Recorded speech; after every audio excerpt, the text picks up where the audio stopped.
कल थोड़ी सी network problem होने के कारण कुछ वर्ड्स जो हमने लिखे थे वो साफ क्लियर दिखाई नहीं दे रहे थे, उनको आप लोग फिर से नोट कर लीजिएगा।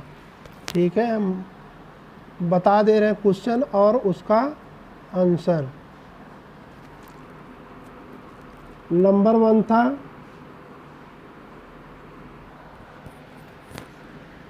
पार्टिकल्स ऑफ मैटर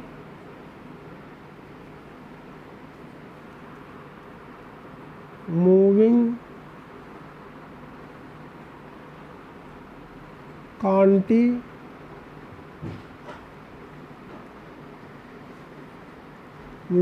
वाई, ये क्वेश्चन था। तो इसका आंसर हम लोगों को लिखना था the particles of matter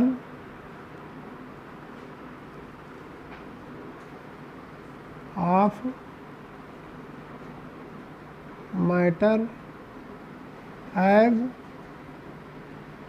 kinetic energy.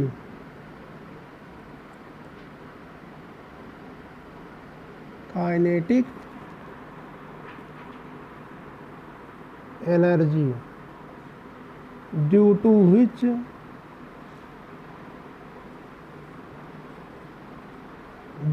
which they move continuously।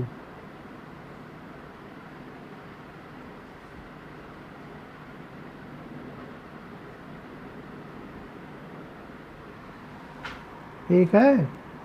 दूसरा क्वेश्चन हमारा था कि टेम्परेचर बढ़ाने से पार्टिकल्स का मोशन बढ़ क्यों जाता है। ठीक है। सेकंड था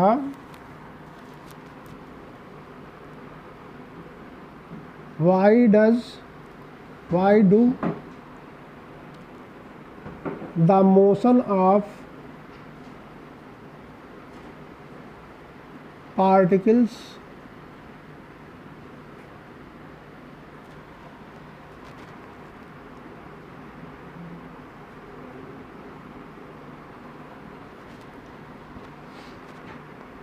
move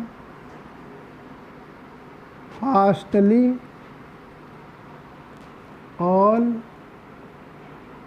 increasing temperature।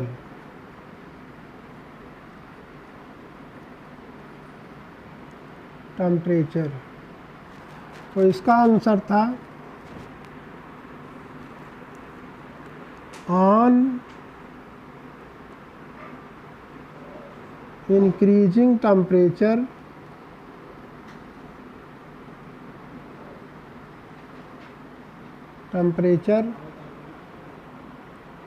The kinetic energy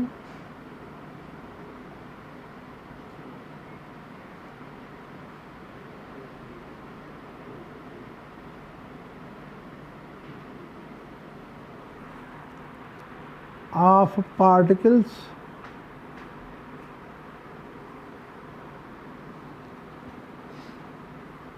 increases, so they move fastly।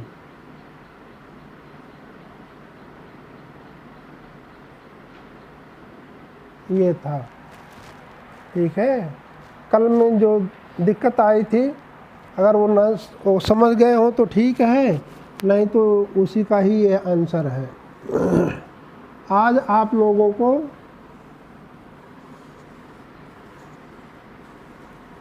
Diffusion के बारे में बताएंगे। होमवर्क में डिफ्यूजन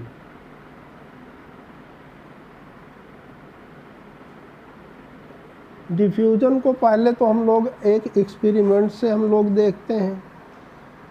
ठीक है। अगर हम लोग एक रूम में एक रूम है ये, एक रूम में के किसी कार्नर पर इंसेंस स्टिक का मतलब आप लोग जानते होंगे अगरबत्ती। इंसेंस स्टिक को अगर आप लोग यहाँ पर एक बार बर्न कर दीजिए, ठीक है, यहाँ से धुआं निकलने लगे, ठीक है, तो थोड़ी देर बाद आप देखेंगे कि रूम के हर कार्नर पर, यहाँ हर कार्नर पर आपको इसकी महक महसूस होने लगती है, दिखाई देने लगती है। इसका कारण क्या हो सकता है?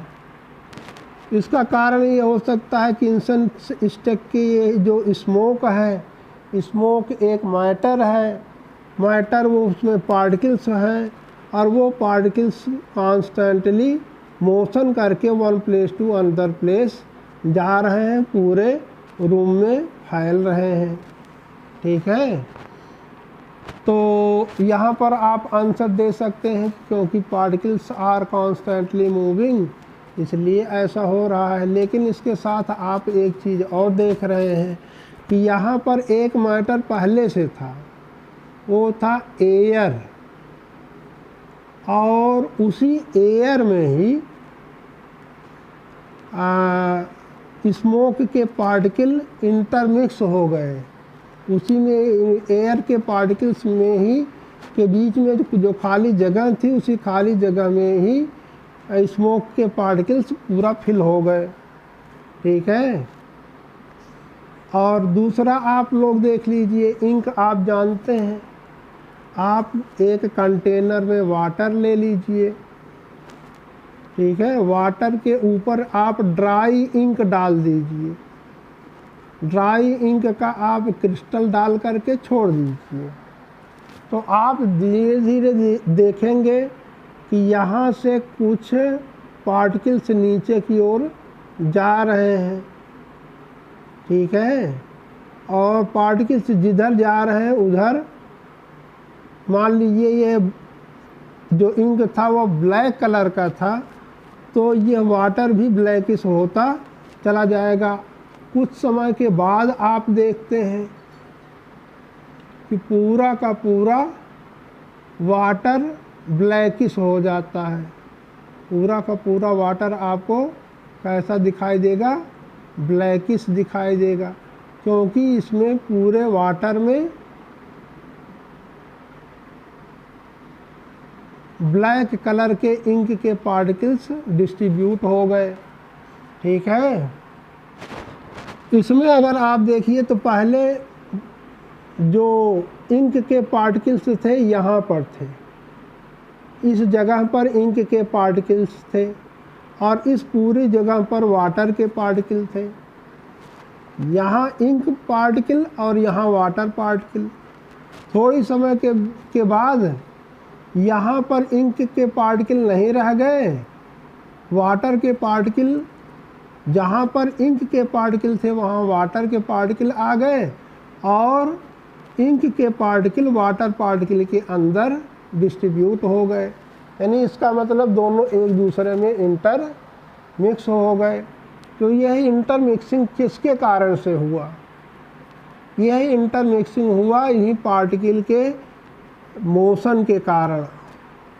वाटर का पार्टिकल उस जगह मोशन करके गया जहाँ इंक का पार्टिकल था और इंक का पार्टिकल वहाँ पर मोशन करके गया जहाँ पर वाटर के पार्टिकल थे। दोनों एक दूसरे में इंटरमिक्स हो गए। तो जब पार्टिकल के मोशन के कारण, पार्टिकल्स के मोशन के कारण दो सबस्टेंस एक दूसरे में इंटरमिक्स होते हैं, तो इस प्रोसेस को हम लोग डिफ्यूजन नाम देते हैं, ठीक है। डिफ्यूजन की सिंपल डिफिनेशन ये है, intermixing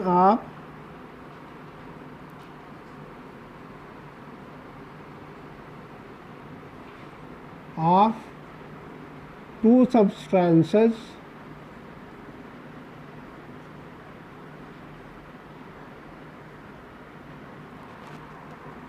due to motion of their particles is called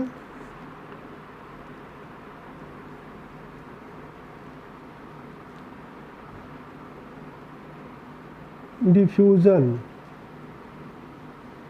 उसको डिफ्यूज़न कहते हैं। यही डिफ्यूज़न की डिफिनेशन है।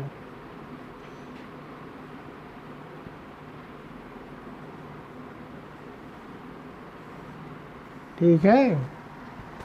इसमें हम लोग एक चीज़ और देख सकते हैं डिफ्यूज़न में।